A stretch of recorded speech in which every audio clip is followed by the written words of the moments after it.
Hey folks, my name is Brad, and we're back up in the mountains with our metal detector on the search today for the ruins of a colonial meeting house.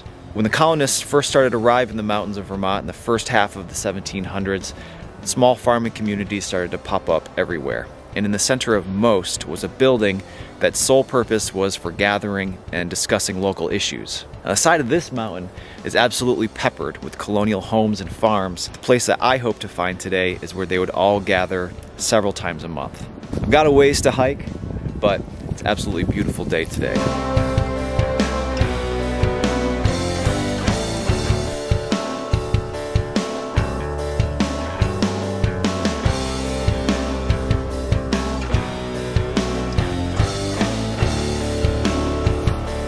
All right, well, I believe we've arrived. This small depression here is where the building would have once stood.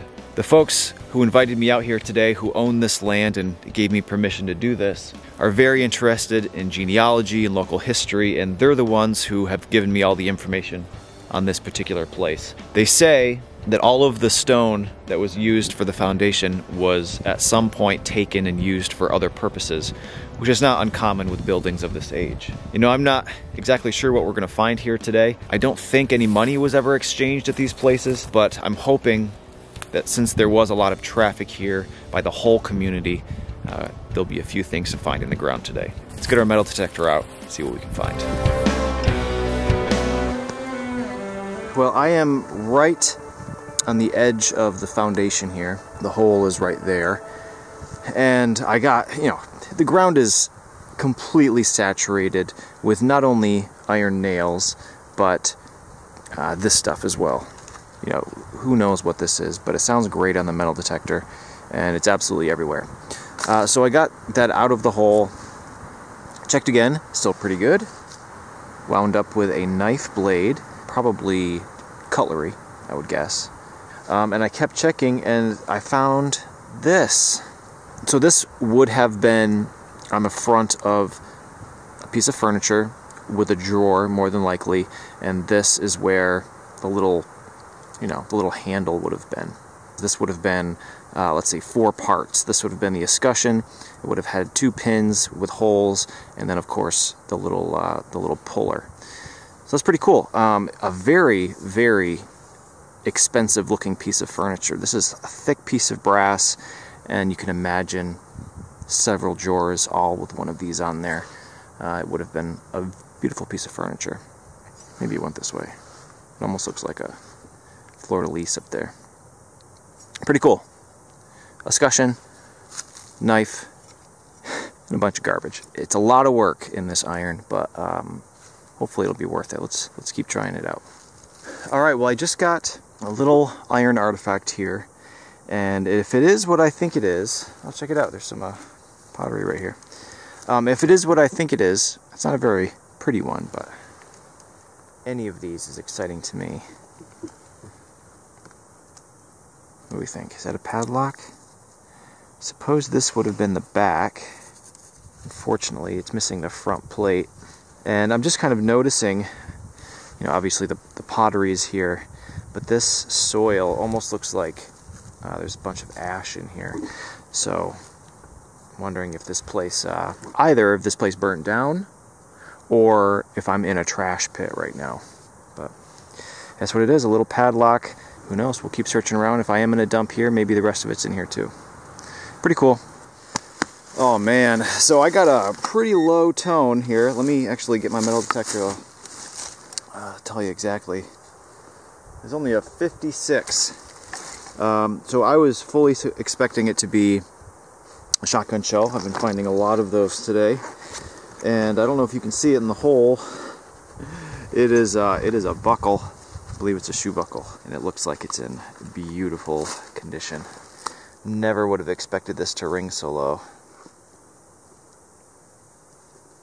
Oh, it's just the frame. That's okay. Look at that. This is the third one of these designs that I've found now. I found one last year and I found one 2 years ago. All completely different places. But this was a fairly common design. This is incredible. I can't understand why it rang so low. Let me double check the hole, see if there's any iron in there. No, that's completely silent. So I've gotten some comments recently asking why the heck I get so excited about colonial shoe buckles. And, you know, I say it over and over in my videos, these things are such an iconic kind of link to the mid-1700s, very early 1800s. It's a fashion style that never existed. It came into huge popularity, and then it completely vanished, and now nobody wears these things. So it's such, as I said, an iconic artifact from a short period of time. It's the time period that we were expecting to find here, which is exciting. I'm always wondering how people lose these things, especially up here in the mountains. Why were folks wearing their fancy shoe buckles? And again, somebody in a comment pointed out that people were constantly putting their feet in and out of stirrups riding horses. And, you know, that's as good a reason as any for me to suspect why people were constantly losing these things. And oftentimes we only find one. Beautiful one too. It's not cracked or broken anywhere. It's going to have a nice green patina on there once I get some of the dirt off. And a great, great morale boosting artifact for the day. Absolutely beautiful. You know, I've discussed this in the past, but it seems like every new video I post, I get at least one person commenting on how shallow the artifacts are and just how soft our ground is here in the mountains of Vermont. You have to think back in the 1700s, somebody dropped something. The artifact doesn't sink through the ground as much as the leaves and the pine needles and the sticks layer on top, turns into soil, happens again, happens again, happens again for a couple hundred years. That's how you get the depth of the artifacts. The particular places that I metal detect up here in the mountains of Vermont, we have a lot of pines, we have a lot of oak, we have a lot of maple, and it just so happens that those things combined make for a very soft soil, not a whole lot of what we call duff, the leaves and the pine needles and the pine cones and the sticks and all of that stuff. It doesn't make for a very thick layer above the artifacts. The frost is occasionally pushing stuff up. You know, the roots of the trees will push stuff up higher. I've found at least 2 colonial coins right on the surface of the ground. It just gets pushed up. We're gonna keep going, see what else we can find here.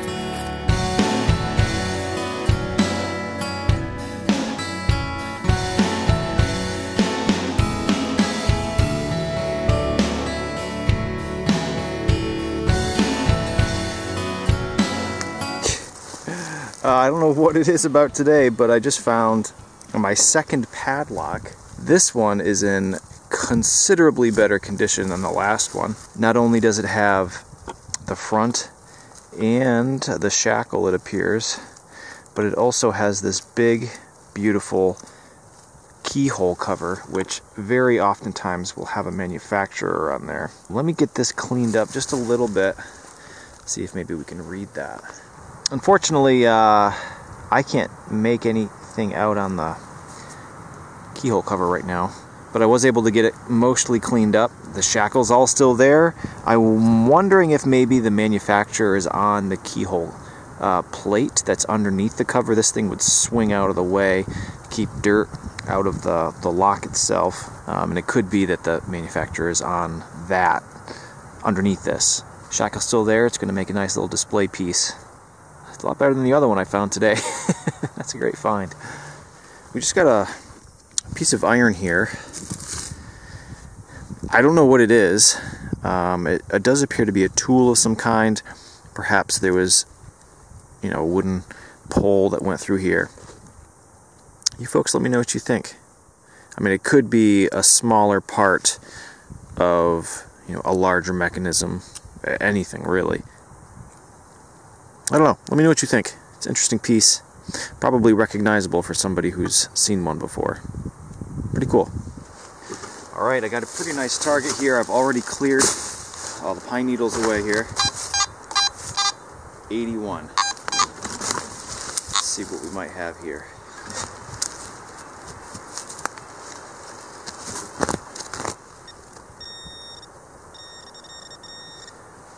Something round. Is it a button? Or is it a coin? thinking it's a coin. I think it's a really, really thin copper, probably colonial coin here. Incredible. Maybe you can see here it's kind of chipping, and if this darker layer chips off completely, we're never going to know what this is. So I'm going to let it dry just a little bit, and then I'll very lightly brush it with my toothbrush, figure out what we might have here. Alright, well, you can see there the image of the Britannia on the reverse of this coin. And then on this side we have a bust facing left. Could be a Connecticut coin, could be a Vermont coin, and it could be a George II. I'm not sure we'll ever find out, but I am confident in saying this is a late 1700s coin. More than likely the 1780s. Very, very exciting. Hopefully we'll find one in a little bit better condition, but even if we don't, we know what it is. This made my day. Very, very nice. Let's fill my hole, keep on going here. You know, so far the things that we're finding today make a lot of sense for where we're finding them, which is one of my favorite things about this hobby and doing the research ahead of time on these places that we go. The things that are striking me the most, though, are these padlocks. I have to wonder what was being locked up. Was it the building itself?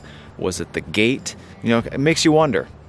It's going to require more research, I think. You know, what were these buildings used for when nobody was in them? Were they just locked up, empty for the week, or other purposes?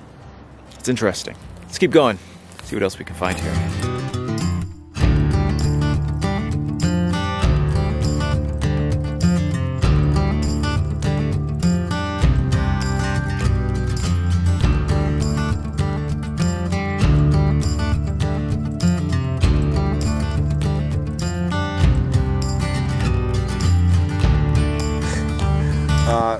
You probably can't see it. Right over here, I had dug a hole, and it wound up being this piece of, you know, unidentifiable iron. And I checked around, and there's a bunch of very similar targets. So I left them. I didn't dig them up. And then, well, it's probably 4 hours later now, I came back around. I said, oh yeah, I remember that spot. It's been a little slow, so I said, oh, what the heck, maybe I'll dig them. And check it out. It wasn't more unidentifiable iron. It is a shoe buckle shape. Piece of a shoe buckle.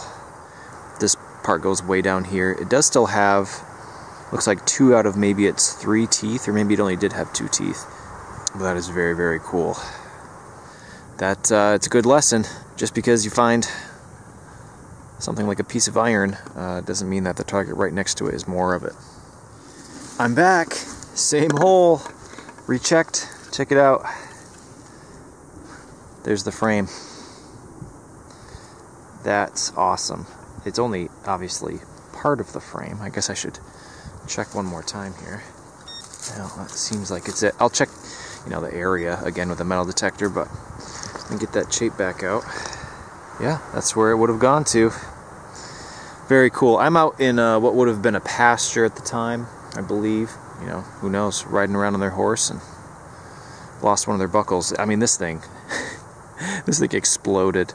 The fork is probably around here somewhere too, and maybe even the other part of that buckle, but very, very cool. So I just found something that's a pretty common find, and it's actually not colonial, I don't think. It's 75 years later. This is the base to an oil lamp. If anybody's been watching my channel for any period of time, you know that these are very, very common. If it's like a Civil War era home site, you sometimes can find 3 or 4 of these things. But the reason I'm showing you is because this is the first time I've ever found glass in the same hole. This is a really bad idea to stick my fingers in here. I just wanted to grab enough of it to show you. The wick would have come up here, and then there would have been a glass dome with this pattern on it up a ways to, you know, spread the light out. And actually, you know what? There's glass inside here as well. Well, you know what? I think I take that back. I don't think that this was the globe. I think that this is probably the container for the oil, because you can see that there's glass in the base of it here. Yeah, for sure. And then of course there would have been a globe on top, or a chimney, I guess you would call it. But this would have had a glass reservoir for the oil as well. It's the first time I've ever found glass with one of these before. Pretty cool. Not exactly a museum piece, but a snapshot the way life was back then before we had electricity. So I just got what I think, well, when I first pulled it out, I thought it was going to be a button because of the way it sounded.